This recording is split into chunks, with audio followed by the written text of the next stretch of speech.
السلام علیکم ورحمۃ اللہ۔ سامعین سے گزارش کی جاتی ہے کہ ہمارے چینل اتحاد الانصار میں جن کتابوں کی آڈیو ریکارڈنگ ہوئی ہے انہیں بھی سنیں اور اپنے دوست و احباب میں اسے شیئر کریں۔ آپ کی آسانی کے لیے ان کے لنکس ڈسکرپشن میں دے دیے گئے ہیں، اور ہمارے چینل کو سبسکرائب کرنا نہ بھولیں۔ جزاک اللہ خیر۔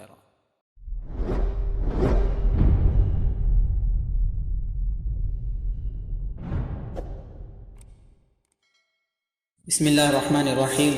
دجال جلد دوم، معرکہ عشق و عقل، انہدام اور قیام۔ معرکہ عشق و عقل جاری ہے۔ خدا پرستی اور مادہ پرستی آمنے سامنے ہیں۔ رحمان کے بندوں اور دجال کے چیلوں کے درمیان معرکہ عشق و عقل اپنے عروج پر پہنچا چاہتا ہے۔ وہ معرکہ جو ازل سے آدم اور ابلیس، ابراہیم اور نمرود، موسیٰ فرعون میں جاری ہے، زوردار انداز میں پھر بپا ہو چکا ہے۔ اس کی چنگاریاں سلگتے سلگتے شعلہ بن گئی ہیں۔ یہ شعلے بھڑکتے بھڑکتے ہم قریب آتش فشاں میں بن جائیں گے، اور پھر پوری دنیا روحانیت اور مادیت، رحمانیت اور دجالیت کے درمیان بپا ہونے والی اس جنگ کے شعلوں میں لپیٹ دی جائے گی، جس کی آگ عدن میں لگے گی، لیکن اس کی روشنی سے شام میں اونٹوں کی گردنیں نظر آئیں گی۔ دجالی ریاست کے انہدام اور رحمانی ریاست کے قیام سے پہلے اس معرکے کا میدان سجنے والا ہے۔ عصر حاضر میں اس روایتی معرکے کی کئی بنیادیں ہیں۔ افتتاحی بنیاد کا ذکر کتاب کے شروع میں ہو چکا ہے۔ اختتامی بنیاد کا تذکرہ یہاں کتاب کے آخر میں کیا جاتا ہے۔ اس معرکے کی، جس میں روحانیت اور مادیت آمنے سامنے ہیں، ایک بنیاد اس وقت پڑی جب خلافت عثمانیہ کے سقوط کے لیے دجالی قوتیں مل کر زور لگا رہی تھی، اور اس غرض کے لیے ارض حرمین کو اس کی سرپرستی سے نکالنا چاہتی تھی۔ جب تک خلافت کو حرمین کی خدمت کی سعادت حاصل تھی، تب تک پوری دنیا کے مسلمان اسے اپنا سرپرست اور اپنے بے آسرا سروں پر سائبان سمجھتے تھے۔ نمائندگان دجال کا اتحاد اس کوشش میں تھا کہ حرمین شریفین پر اگر خلافت عثمانیہ کا سایہ نہیں رہتا تو القدس لینا بھی آسان ہو جائے گا۔ بیت المقدس کے صحن میں موجود مقدس چٹان کے گرد دجال کا قصر صدارت تعمیر کرنے کے لیے ضروری تھا کہ عثمانی سلاطین کی جگہ جمہوری حکمران یا علاقائی بادشاہتیں قائم ہو جائیں۔ جب یہ سازش کامیاب ہوئی تو بلاد الحرمین عثمانی خلفاء کے ہاتھ سے جاتے رہے۔ سرزمین حجاز میں عثمانی خلافت کی جگہ سعودی مملکت قائم ہو گئی۔ خلیفۃ المسلمین پوری ملت اسلامیہ کے مفاد کا محافظ ہوتا ہے، جبکہ جلالت الملک اپنی مملکت کی حدود میں اپنے اقتدار کے تحفظ کو اولین ترجیح دیتے ہیں۔ یہ الگ بات ہے کہ ان اقتدار پرست ترجیحات کے باوجود جلالت الملک صاحبان کا نہ جلال باقی ہے نہ ملک۔ ان کا جلال اس دن رخصت ہو گیا جب ان کے ملک میں مال آیا تھا اور وہ کھجور اور دودھ والی جفاکش زندگی کے بجائے تیل اور گیس کی آمدنی سے حاصل ہونے والی سہولت پسندی کے عادی ہو گئے تھے۔ تاریخ کا رخ موڑنے والا یہ دن 1939 عیسوی کے موسم گرما میں اس وقت آیا جب سعودی عرب کے مشرق میں الاحساء نامی مقام پر ایک کنویں کی کھدائی ہو رہی تھی۔ اس کھدائی سے قبل ارض حرمین وادی غیر ذی زرع تھی۔ یہاں مادیت نہ تھی، روحانیت ہی روحانیت تھی۔ اس کھدائی کے بعد یہاں مادیت پرستوں کا جمگٹھا لگنا شروع ہو گیا۔ ان کو اپنے دجالی منصوبوں کی تکمیل کے لیے جو سرمایہ چاہتا تھا وہ یہاں کی مقدس سرزمین کی نشیبی رگوں میں دوڑ رہا تھا۔ ان کی اس پر حریصانہ نظر تھی۔ دجل کی حد ملاحظہ فرمائیے کہ فقیر منشی اہل اسلام کی دولت سے دشمنان اسلام کے دجالی مشن کو فراہم جاری رکھنے کے منصوبے بنائے جا رہے تھے۔ یہ پچھلی صدی کی چوتھی دہائی کی بات ہے۔ ان دنوں دجال کے کارندے ایک طرف تو ارض مقدس سرزمین معراج پر دجالی ریاست کے قیام کے لیے کوشاں تھے، اور دوسری طرف ارض مقدس سرزمین اسلام حرمین شریفین تک پہنچنے کے لیے یہیں کی اس بے پایاں دولت کے حصول کے لیے ہاتھ پاؤں مار رہے تھے، جس کے متعلق ان کا اندازہ تھا کہ اس کا حصول انہیں زمین پر ناقابل شکست بنا دے گا۔ دجالیت کے استحکام کے لیے ان دو منصوبوں کے راستے میں جو سب سے بڑی رکاوٹ تھی، یعنی خلافت عثمانیہ، اس کے سقوط کے لیے وہ اپنا مکرو کردار ادا کر چکے تھے۔ ان کو علم تھا کہ اب ان کے سامنے خلیفۃ المسلمین نہیں، جو عالمی اور تا حد افق وسیع سوچ کا مالک اور ارض اسلام کے چپے چپے کا محافظ ہے، اب ان کے سامنے مقامی اور سطحی سوچ رکھنے والے قبائلی عرب سردار ہیں، جنہیں جلالت الملک اور خادم الحرمین کے عظیم القاب سے ملقب کر دیا گیا۔ دور زوال کے آخری عثمانی سلاطین بھی جیسے بھی تھے، لیکن انہیں ناموس ملت اور اجتماعی فرائض کا پاس تھا، لہذا انہوں نے قرضوں میں ڈوبے ہونے کے باوجود سرزمین فلسطین کی خاک مبارک سے یہود کو ایک چٹکی دینے سے بھی انکار کر دیا تھا، جبکہ سقوط خلافت کے بعد سرزمین اسلام کے ٹکڑے جن جلیل العظمت پاسبان ملت میں بانٹے گئے تھے، ان کی اولو العزمی اور ملت سے پائیدار استواری کا یہ عالم تھا کہ القدس تو کجا و ارض حرمین میں جہاں صدیوں سے کسی غیر مسلم کی پرچھائی نہ پڑی تھی، وہاں تیل کی شیدائی یہودی ملٹی نیشنل کمپنیوں کے اہلکاروں کو بھیس بدلوا کر اپنی ذاتی حفاظت میں لے لیے پھرتے تھے۔ اس مبہم تبصرے کی دل سوز تفصیل کے لیے ہمیں کنواں نمبر 7 کی رودات تک جانا ہوگا۔ تو آئیے کنواں نمبر 1 سے بات شروع کرتے ہیں۔ یہ کنواں پینے کے پانی کے لیے نہیں کھودا جا رہا تھا، اس ویران صحرا میں پانی کا تصور ہی نہیں تھا۔ یہ کنواں سونے کے پانی کی دریافت کے لیے کھودا جا رہا تھا۔ سونے کے اس پانی کا رنگ نہ پانی والا تھا نہ سونے والا، یہ تو کالا سیاہ تھا، لیکن یہ پانی کی طرح آب حیات بھی تھا اور سونے کی طرح کارزار حیات میں کام آنے والا سیال سرمایہ تھا۔ اس کی دریافت نہ ہوتی تو عرب اونٹوں کے دودھ اور کھجوروں کی توانائی والی روایتی زندگی گزارتے اور مزے سے رہتے۔ جس دن سے یہ دریافت ہوا، عربوں سے فطری زندگی جاتی رہی۔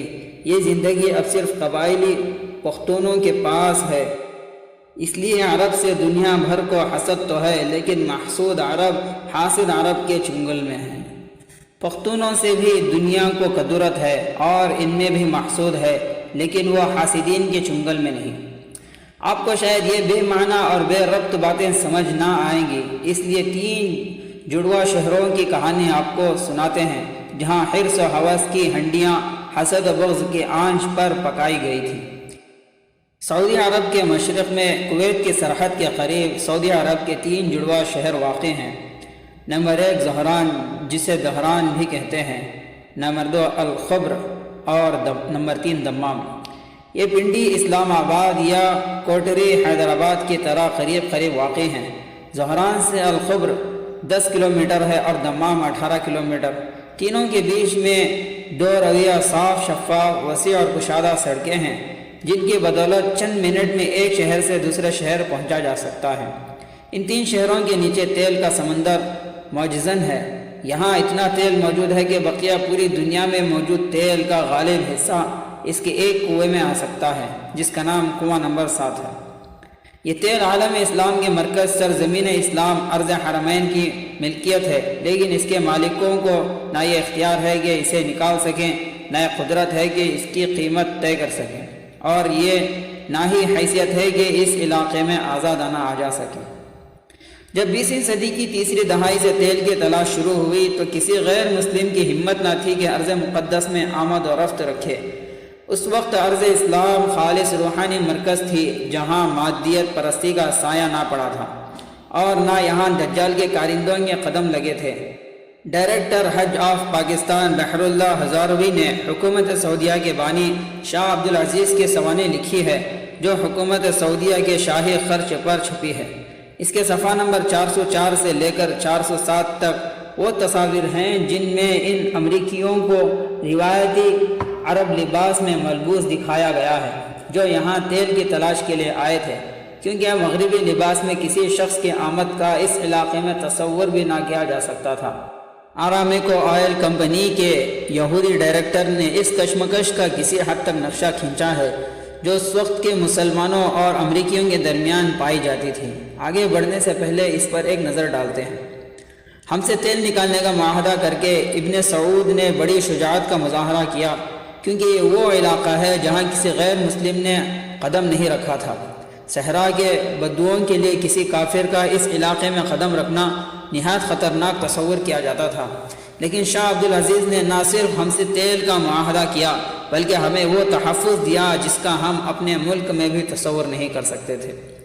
ہمارے بارے میں عربوں کو جو شکوک تھے وہ بھی حقیقت پر مبنی تھے، اس لیے کہ ان دنوں عالم اسلام اور عالم عرب کے زیادہ تر ممالک مغربی کالونیاں تھیں۔ بعد کے وقت نے بتایا کہ مسلمانوں کے شکوک و شبہات درست ہے، اس پورے علاقے کو بھی امریکہ اور برطانیہ نے اپنی کالونی بنا لیا ہے، اور یہ آزاد مملکت سعودی عرب کا حصہ ہوتے ہوئے بھی استعمار کے ماتحت ہیں۔ جب شروع میں تیل نکلنا شروع ہوا تو تیل دریافت کرنے والی American company standard oil company کو عربین اسٹینڈرڈ آئل کمپنی کا نام دیا گیا۔ بعد میں جب مستحکم بنیادوں پر کنوؤں پر گرفت مضبوط کر لی گئی تو وہ نام بدل دیا گیا، جو پوری دنیا زبان زد عام ہے، یعنی عربین امریکن آئل کمپنی، یعنی ARAMCO۔ اس علاقے میں تیل کی تلاش کی کہانی بھی دلچسپ ہے۔ تیل نکالنے کے بارے میں آرامکو نے جو تاریخ لکھی ہے اس کی ایک جھلک یوں ہے۔ تیل کی تلاش 1933 عیسوی میں شروع ہوئی۔ وہ امریکن ماہرین جو اس مہم میں شرکت کے لیے آئے تھے انہوں نے داڑھیاں بڑھا رکھی تھیں اور لمبی لمبی قمیص پہنے ہوئے تھے۔ شاہ عبدالعزیز نے اپنی خاص پولیس کے ذریعے ان کی حفاظت کی ذمہ داری لے لی تھی تاکہ بدو ان کو نقصان نہ پہنچا سکے۔ سب سے پہلے جس جگہ تیل تلاش کرنے کا کام شروع کیا گیا وہاں سے کچھ نہ ملا۔ اس کام کے لیے نہ صرف یہ کہ تمام آلات امریکہ سے منگوائے گئے بلکہ کھانے اور پانی کے علاوہ صابن اور تمام متعلقہ سامان بھی امریکہ سے منگوایا گیا تھا۔ پہلے 3 جگہوں کی نشاندہی کی گئی لیکن تیل نہ نکلا۔ دوسری طرف وہ جس طرز زندگی سے دوچار تھے وہ اس سے بھی زیادہ مشکل تھی، لیکن بہرحال کوشش جاری رہی۔ امریکیوں نے بھی نہایت حوصلہ اور صبر سے کام لیا۔ پہلا کنواں جن حالات میں کھودا گیا اس کی تفصیل بہت مشکل ہے۔ خلاصہ یہ ہے کہ پہلے کنویں میں ناکامی کے بعد دوسرا کنواں کھودا گیا لیکن اس میں بھی کوئی فائدہ نہ ہوا۔ تیسرے کنویں کی کھدائی میں ان کو یقین تھا کہ کچھ ملے گا۔ اس وقت اس پر ہزاروں ڈالر خرچ ہو چکے تھے۔ ورکروں کے رہنے کے لیے شروع میں خیمے ہوتے تھے، گرمی بھی ایسی تھی کہ جس سے چہرے جھلس جاتے تھے۔ بعد میں ریاض کے کچے گھروں کی طرح چھوٹے چھوٹے گھر بنائے گئے۔ یہ گھر بطور آثار قدیمہ آج بھی موجود ہیں۔ تیسرے کنویں کے کھودنے کے بعد اتنا پتہ چلا کہ تیل تو ہے لیکن اتنا ہے جس کے لیے اتنی تکلیف برداشت نہیں کی جا سکتی تھی۔ تیل نکالنے والی کمپنی کے اعلیٰ حکام کو شک ہونے لگا لیکن ان میں صبر کا مادہ تھا۔ چونکہ تیل کی تلاش میں کام کرنے والوں کے زیادہ عرصہ رہنے کی وجہ سے وہ یہاں کی آب و ہوا سے خاصے مانوس ہو چکے تھے، اس لیے گھبرائے نہیں۔ چوتھا کنواں جس جگہ کھودا گیا وہ پہلی جگہوں سے مختلف تھا، لیکن تیل جس کے لیے اتنی امیدیں وابستہ کی گئی تھیں وہاں نہ نکلا۔ اب یہ سوال پیدا ہوتا تھا کہ کیا کمپنی فلاپ ہونے کا اعلان کرے؟ جو کچھ خرچ کرنا تھا وہ تو ہو چکا تھا۔ چنانچہ امریکہ میں موجود کمپنی کے کرتا دھرتا حکام کی میٹنگ ہوئی۔ سن 1937 عیسوی تک جو خسارہ ہو چکا تھا وہ 30 لاکھ ڈالر کا تھا، لیکن انہوں نے کام جاری رکھنے کا فیصلہ کیا۔ انہوں نے نئے ماہرین کو بھیجا اور کمپنی میں کام کرنے والوں کو نئی کانٹریکٹ اور فوائد دیے تاکہ وہ کام جاری رکھ سکیں۔ ان حالات میں 5واں کنواں کھودنے کا کام شروع ہو چکا تھا۔ ان کے پاس جو تجربہ اور کمال تھا وہ سب اس میں جھونک دیا، لیکن اس کا بھی وہی نتیجہ نکلا۔ تاہم وہ نا امید نہ ہوئے۔ انہوں نے فیصلہ کیا کہ ایک آخری کوشش اور کی جائے تاکہ اگر تیل نہ ملے تو حسرت بھی باقی نہ رہے۔ اس دوران انہوں نے ایک وقت میں 2 کنویں کھودنے کا فیصلہ کیا۔ یہ 6واں اور 7واں کنواں تھے۔ ماہرین کے علاوہ کمپنی کے اعلیٰ حکام بھی لمحہ لمحہ کی معلومات حاصل کر رہے تھے۔ 6 کنویں سے بھی کچھ نہ ملا، جس سے ان کی نا امیدی میں مزید اضافہ ہوا، یہاں تک کہ ظہران اور کیلیفورنیا کے درمیان یہ گمان ہونے لگا کہ کسی وقت بھی حکم آ سکتا ہے، تیل کی تلاش بند کر کے واپس آ جاؤ۔ اچانک اطلاع ملی کہ کمپنی کے ڈائریکٹر جنرل خود آ رہے ہیں، اور یہ بھی کہ کمپنی کے اکاؤنٹ میں ڈالرز امریکہ سے منتقل ہو چکے ہیں۔ نیا سامان بھی روانہ ہو چکا ہے، لیکن 7ویں کنویں کو ابھی پوری طرح کھودا بھی نہ گیا تھا کہ ایک معجزہ ہوا جس سے امریکیوں کی آنکھیں چندھیا گئیں۔ زمین سے خزانہ ابل پڑا اور اتنا تیل نکلا جس پر خود امریکن حیران اور پریشان تھے۔ یہ مارچ 1938 عیسوی کی بات ہے۔ اب تاریخ کا ایک نیا دور شروع ہو چکا تھا۔ یہ واقعہ نہ صرف کیلیفورنیا کمپنی کے لیے حیران کن تھا بلکہ پورے جزیرہ نما عرب کے لیے ایک معجزہ تھا۔ یہ کنواں آج بھی 7 نمبر سے پکارا جاتا ہے۔ 1933 عیسوی سے 1938 عیسوی کے آخر تک ان 5 سالوں میں 575,000 بیرل تیل نکالا، لیکن صرف 1939 عیسوی میں 39,34,000 بیرل نکالا گیا، یعنی گزشتہ 5 سالوں 7 گنا۔ یہ مقدار 1940 عیسوی میں 50,75,000 بیرل اور 1945 عیسوی میں یہ 2,13,11,000 بیرل تک پہنچی۔ دنیا میں جہاں کہیں بھی تیل دریافت ہوا ہے یہ مقدار سب سے زیادہ ہے۔ 1946 عیسوی میں 990,67,000 بیرل ہوا، یعنی سالانہ 60 ملین بیرل، اور 1946 عیسوی میں 8,98,25,000 بیرل، یعنی 90 ملین بیرل ہو گیا۔ یہاں سے نہ صرف تیل بلکہ گیس بھی نکلی۔ یہاں سے امریکیوں کے لبادے میں دجالی یہودیوں کو صرف تیل اور گیس ہی نہ ملا بلکہ دنیا پر حکومت کی چابی اور عالم اسلام کے خزانوں تک رسائی کا وسیلہ بھی ہاتھ آ گیا۔ ساتھ ہی رحمانی مرکز یعنی ارض حرمین میں اثر و نفوذ اور یہاں کی دولت لوٹ کر دجالی ریاست کی تعمیر و تشکیل کا ہولناک ابلیسی سلسلہ شروع ہو گیا۔ اب ایک طرف وہ ارض مقدس میں دجالی ریاست کی بنیادیں رکھ رہے تھے اور دوسری طرف وہ ارض مقدس کی دولت کو ان بنیادوں میں ڈال کر دجال کے قصر صدارت کو استحکام دے رہے تھے۔ امریکی یا برطانوی جب کہیں جاتے ہیں تو اپنی تہذیب اور انداز زندگی ساتھ لے کر جاتے ہیں۔ جب کوئی پروجیکٹ شروع کرتے ہیں تو پہلے وہاں اپنی کالونی بناتے ہیں، اپنی بستی تعمیر کرتے ہیں۔ اس میں ان کا اپنا سیکیورٹی سسٹم، اپنا ٹی وی اسٹیشن، تفریحی مراکز اور امریکی تہذیب کے جملے لوازمات جملہ سہولیات مہیا کیے جاتے ہیں۔ یوں سمجھیے کہ اس میں سب کچھ ان کا اپنا ہی ہوتا ہے۔ یہاں تو سونے کا دریا بہتا تھا، لہذا سوچا جا سکتا ہے کہ انہوں نے یہاں کیا کچھ نہ تعمیر کیا ہوگا۔ جنگل کے سربراہ کی مرضی ہوتی ہے کہ انڈا دے یا بچہ جنے۔ یہ دنیا انسانوں کا مسکن نہیں، حیوانوں کا بسیرا بن گئی ہے، جس کا سربراہ امریکہ ہے۔ بہتے سونے کی اس شہری سرزمین میں کسی غیر ملکی کو کیا معزز سعودی باشندے کی مجال نہیں کہ قدم رکھ سکے۔ امریکی حکام کی مرضی ہے جتنا تیل نکالیں یا اس کی جو قیمت مقرر کریں مقرر ہی نہ کریں، بلکہ سیکیورٹی کے اخراجات میں یا سعودی کو بلا ضرورت فراہم کیے گئے زاد المیعاد اسلحے کی قیمت میں لگا لیں۔ دنیا میں جس ملک کی جتنی برآمدات ہو ان کی کرنسی کی قیمت اتنی ہی مضبوط ہوتی ہے، سوائے سعودی عرب کے کہ اس کا جتنا تیل بھی باہر جائے دجالی سامراج کی طرف سے یہ طے ہے کہ اس کا کوئی تعلق اس کی کرنسی کی قدر سے نہیں ہوگا۔ اندازہ لگائیے کہ مسلمانوں کی دولت کی تلچھٹ سے مسلمانوں کے کشکول میں کتنا آ رہا ہے۔ مسلمانوں کی سادگی اور کاہلی نے انہیں کس طرح بے کس اور بے بس بنا رکھا ہے۔ امریکہ کے شہروں اور دیہاتوں میں روشنیوں کی چکا چوندھ ہے، جبکہ عالم اسلام میں قحط ہے، غربت ہے، جہالت ہے، بدحالی اور پسماندگی ہے۔ دوسری طرف امریکہ کے اتنے تیل کے ذخائر محفوظ ہیں اور وہ عالم اسلام کے تیل کے ذخائر سے بے دھڑک استفادہ کر رہا ہے۔ بات صرف یہیں تک ہوتی تو کچھ کم قہرناک نہ ہوتی۔ ستم بالائے ستم یہ ہے کہ دجالی استعمار چاہتا ہے مشرقی اور مغربی سعودی عرب کو الگ الگ کر دے۔ مشرق میں تیل کی دولت ہوگی، روحانیت نہیں، اور مغرب میں مسلمانوں کے روحانی مراکز ہوں گے، دولت نہ ہوگی۔ اس طرح دجالی ریاست کی تکمیل آسان ہوتی جائے گی اور رحمانی ریاست کا مرکز تقسیم ہو کر کمزور ہوتا جائے گا۔ جب یہ کمزور ہو جائے گا تو مکہ مکرمہ و مدینہ منورہ کو آزاد شہر قرار دینے کا نعرہ بلند کر کے یہاں بھی دجال کے ہر کارے اپنی آوت جاوت لگائیں گے۔ تبوک سے خیبر تک انہوں نے ہزاروں ایکڑ زمین خرید کر رکھی ہے۔ خیبر میں اپنی دوبارہ واپسی کا جشن وہ جنگ خلیج کے بعد منا چکے ہیں۔ ان مقدس شہروں میں بھی وہ بھیس بدل کر آنا جانا لگائے ہوئے ہیں۔ اس کے اثرات عرب معاشرے پر کھلم کھلا دیکھے جا سکتے ہیں۔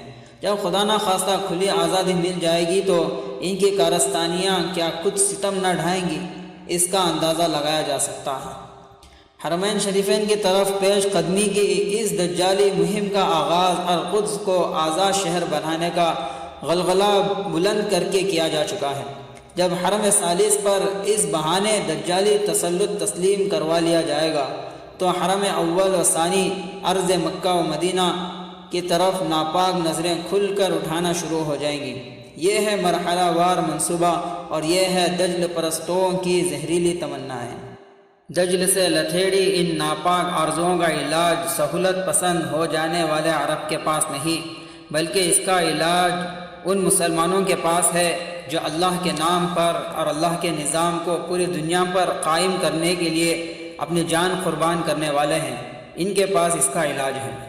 جس کے پاس عرب شہزادوں نے پناہ لی ہے اور جہاں سے اٹھنے والا لشکر حرمین سے ظہور کرنے والے اس عرب شہزادے کا ساتھ دے گا جو متبع سنت اور صاحب تدبیر مجاہد ہوگا، اور جس کا ساتھ صرف وہی شخص دے سکے گا جس نے شوق شہادت سے سرشار ہو کر جہاد فی سبیل اللہ کے لیے صدق دل سے امیر کی طلب اور اس کا ساتھ دینے کا عزم کیا ہوگا۔